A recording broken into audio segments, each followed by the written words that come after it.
विनीता गुप्ता का सवाल है, पूछती हैं जेनेस पावर और एफएल के बारे में। They are falling after good results, hold करूं या निकल जाऊं बेच के? देखिए एफएल तो मेरे को जहाँ तक याद है हम सेल की ही सलाह दे रहे थे। एक मिनट चार्ट खुल जाए। हाँ, एफएल में डबल टॉप का ब्रेकडाउन ऑलमोस्ट कंफर्म हो रहा है। 1800 के नीचे हो चुका है 2-3 दिन पहले। तो टारगेट इसका खुलता है 1487 का। तो एफएल में तो कंप्लीट वीकनेस दिख रही है। एफएल आई गेस आईटी का स्टॉक है और नॉट श्योर बट आईटी का स्टॉक है और आईटी में मिड कैप स्मॉल कैप में तो नहीं है मूव।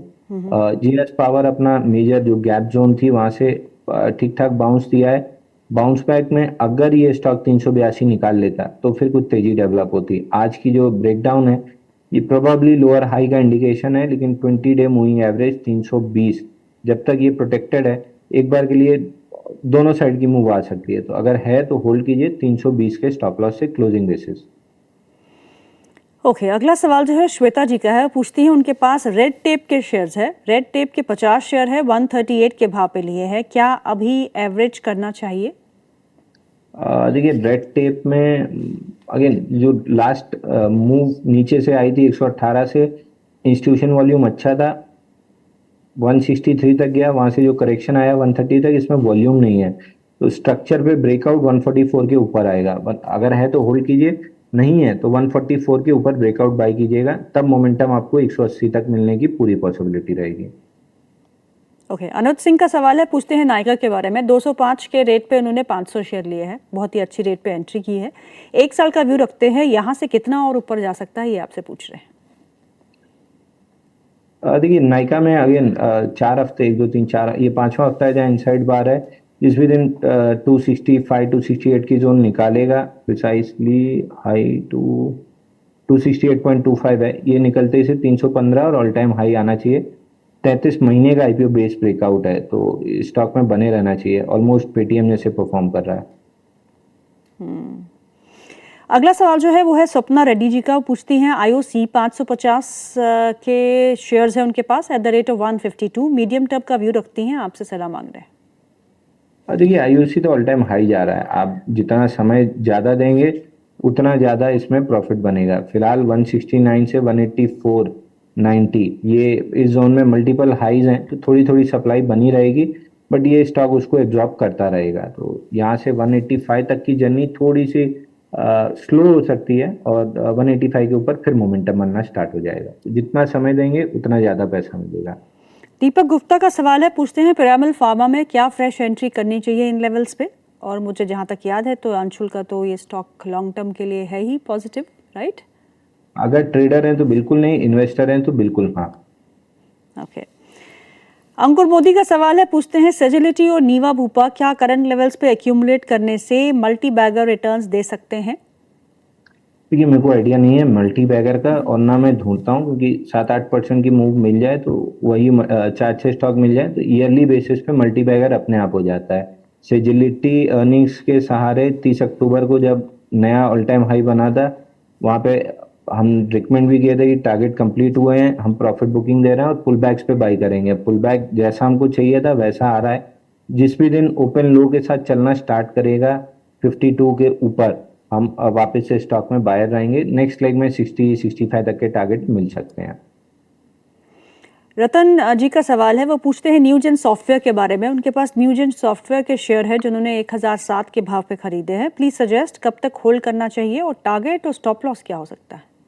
देखिए 970 के ऊपर वीकली चार्ट का इनसाइड मल्टीपल इनसाइड बार का ब्रेकआउट आया था, सस्टेन नहीं किया, लेकिन फेलियर भी बहुत अच्छा नहीं है क्योंकि वीकली चार्ट पे अगेन इनसाइड बार बन रही है। ब्रेकआउट कैंडल ऑलमोस्ट ब्रेकआउट दे दी थी और वॉल्यूम 24 मिलियन का था वीकली पे। उसके बाद से वापस dried up volume last week रहा, करंट वीक भी ड्राइड अप है। इसको कम से कम 4 हफ्ते का और समय दीजिए। 970 के ऊपर जैसे ही टिकना स्टार्ट करेगा, ऊपर में करीब एक लंबा बाउंस बैक 1100 से 1200 रुपए तक के बीच में बन सकता है। तो अगले नेक्स्ट राउंड में 2-3 हफ्ते लगा के 970 निकलेगा, तब देखेंगे कि किस हिसाब का मोमेंटम है, उस हिसाब का टारगेट देखेंगे। तो अभी होल्ड कीजिए।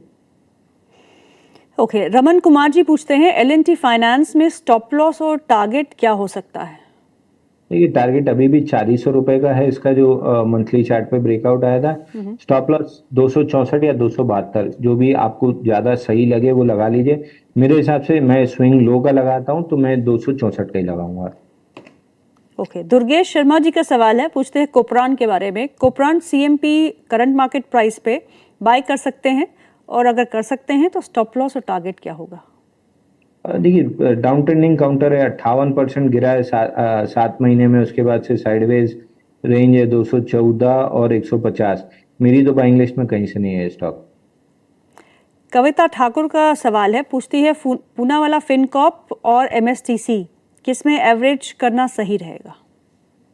पूना वाला फिनकॉर्प में एवरेज करना सही रहेगा, लेकिन 478 480 के ऊपर जब टिकने लगे तब, या फिर यहाँ कोई बुलिश एविडेंस थे तब।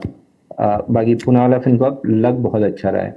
एमएसटीसी में एमएसटीसी में नहीं करना चाहिए। एमएसटीसी ऑलमोस्ट ऐसा लग रहा है बाइंग क्लाइमैक्स हो चुका है, बट कंफर्म नहीं कर रहा है। कंफर्म करने के लिए भी 342 तोड़ना पड़ेगा, तो एमएसटीसी अभी या तो साइडवेज चला जाएगा या बाइंग क्लाइमैक्स कंफर्म करने 342 तोड़ेगा। दोनों केस में पैसा बनना बहुत कम पॉसिबिलिटी है, अवॉइड कर देना चाहिए। ओके, अनिल कुमार पटेल जी का सवाल है, जेएम फाइनेंशियल पे है। 178.16 के लेवल पे उन्होंने शेयर खरीदे हैं, वो और ऐड करना चाहते हैं, और कहते हैं अगर मैं 60 शेयर्स और ऐड करता हूं तो मेरा एवरेज प्राइस 158.50 के आसपास आएगा। तो ये सही रहेगा या नहीं, और ऊपर के लेवल्स क्या हो सकते हैं? देखिए, बहुत बेहतरीन स्ट्रेटेजी होती है जिसमें एक चीज की गारंटी होती है, वो होती है लॉस। मतलब यस बैंक लोग 400 रुपए से एवरेज कर रहे हैं, आइडिया लोग कहाँ से एवरेज कर रहे हैं, आरकॉम 700 रुपए से एवरेज करते करते डीलिस्ट हो गया। मतलब 700 रुपए में खरीदे हुए आदमी ने 50 पैसे में अगर खरीदा होता तो 350 का एवरेज आ गया होता, और अब डीलिस्ट हो गया, तो कितना अच्छा लग रहा है। तो मिड कैप स्मॉल कैप में कितनी बार मना कर चुका हूँ कि एवरेज नहीं किया जाता है, या तो अपना टारगेट लिया जाता है या अपना स्टॉप लॉस लिया जाता है। इससे अलावा कोई भी strategy mid cap small cap में आपको एक चीज की गारंटी है, वो है लॉस। इनसे अगर आपने शादी की तो ये बर्बाद करके ही आपको जाएंगे। ये सिर्फ मोमेंटम प्ले हैं जिनका या तो स्टॉप लॉस कटा तो बाहर, या टारगेट मिला तो बाहर। इतने लंबे टारगेट डिस्कस करने के बाद भी अगर आपको ये नहीं समझ में आ रहा है कि मैं 8-8% के ही मूव्स क्यों प्ले करता हूं, तो आपको बहुत ज्यादा जरूरत है पढ़ने की। विलियम ओनील को पढ़िए, मार्क मिनरविनी को पढ़िए। पढ़ेगा इंडिया तो ही बढ़ेगा इंडिया। एवरेज डाउन कभी नहीं किया जाता, लूजिंग शेयर को तो कतई नहीं किया जाता है। Average mid cap small cap में हमेशा बढ़त पे किया जाता है कि 100 में लिया, 120 पे बेस बनाए तो 120 पे और लिया, फिर बढ़ के 140 पे बेस बना तो 140 पे लिया। हमेशा एवरेज अप किया जाता है, ना कि एवरेज डाउन। फिलहाल जेएम फाइनेंशियल में ब्रेकडाउन आया है, लोअर हाई और लोअर लो कंफर्म हो गया 159 के नीचे। डाउन साइड 136, और 136 नहीं प्रोटेक्ट हुआ तो और ज्यादा डाउन साइड खुलेगी। तो स्टॉक फिलहाल तो नहीं अच्छा लग रहा है। दीपक तोमर का सवाल है, वो पूछते हैं मेरे पास केपीआईटी के शेयर है, 1200 शेयर है, और 1270 के भाव पे लिए हैं, और न्यूजेन सॉफ्टवेयर के 1000 शेयर्स है जो 1030 के भाव पे लिए हैं। लॉस हो रहा है, अब मुझे क्या करना चाहिए? लेकिन न्यूजेन तो अभी हमने डिस्कस किया 970, 3-4 हफ्ते का समय दीजिए। अगर निकलता है तो फिर बाई में रहेंगे, नहीं तो फिर एग्जिट करेंगे।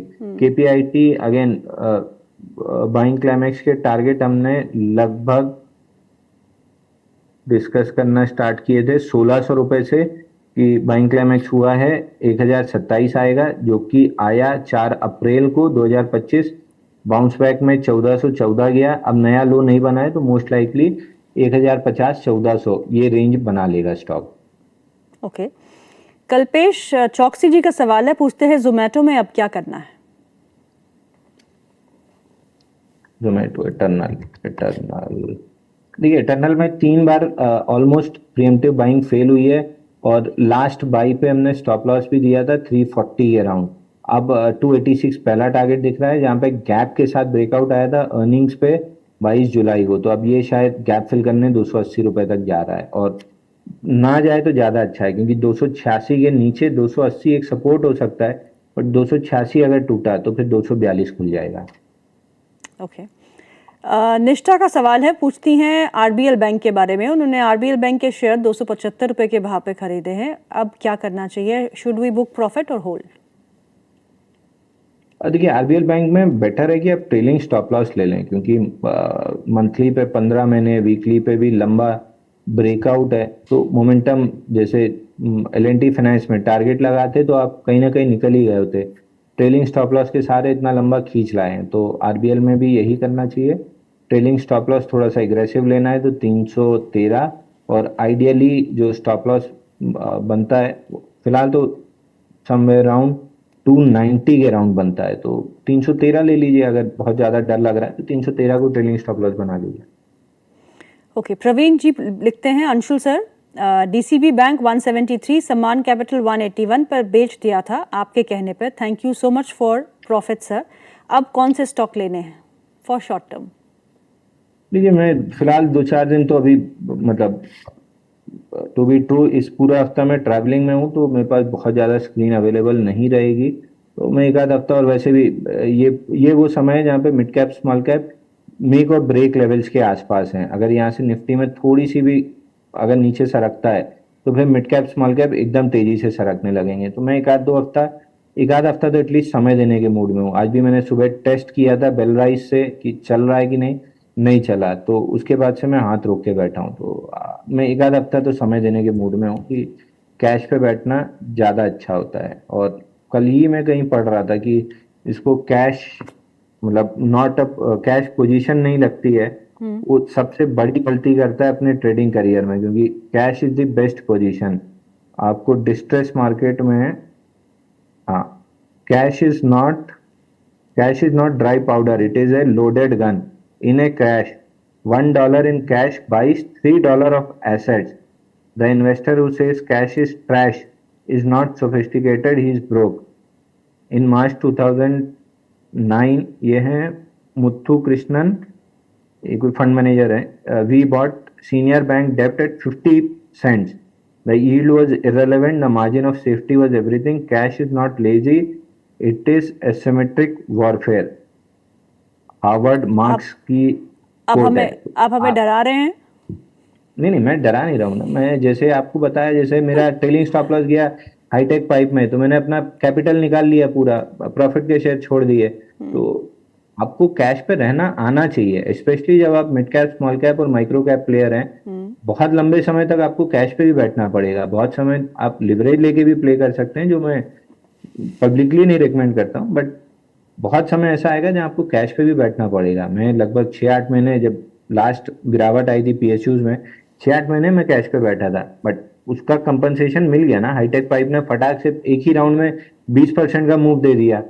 अदानी ग्रीन ने 2 बार मतलब ऊपर नीचे कर लिया, उसमें अच्छा पैसा हमने कमा लिया। कॉलपोर्ट राइटिंग में ठीक ठाक पैसा बना लिया, तो पूरा जो कैश हम बैठे थे उसकी भरपाई हो चुकी ना। तो कैश पे अगर नहीं बैठते तो लूजिंग पोजीशन लेके बैठे होते, तो तेजी में केवल लॉस रिकवर कर रहे होते।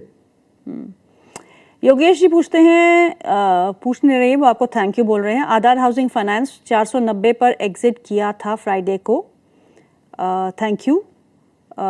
कृपया अब अपने अमूल्य सलाह दे कि वो पैसा कहाँ निवेश करें। देखिए अगर निवेश करना है तो इस समय इन्फोसिस में अच्छा मोमेंटम आ रहा है, तो डाउनसाइड भी लिमिटेड है, अपसाइड ज्यादा है, तो रिस्क इस समय इन्फोसिस में ले लेना ज्यादा बेटर है।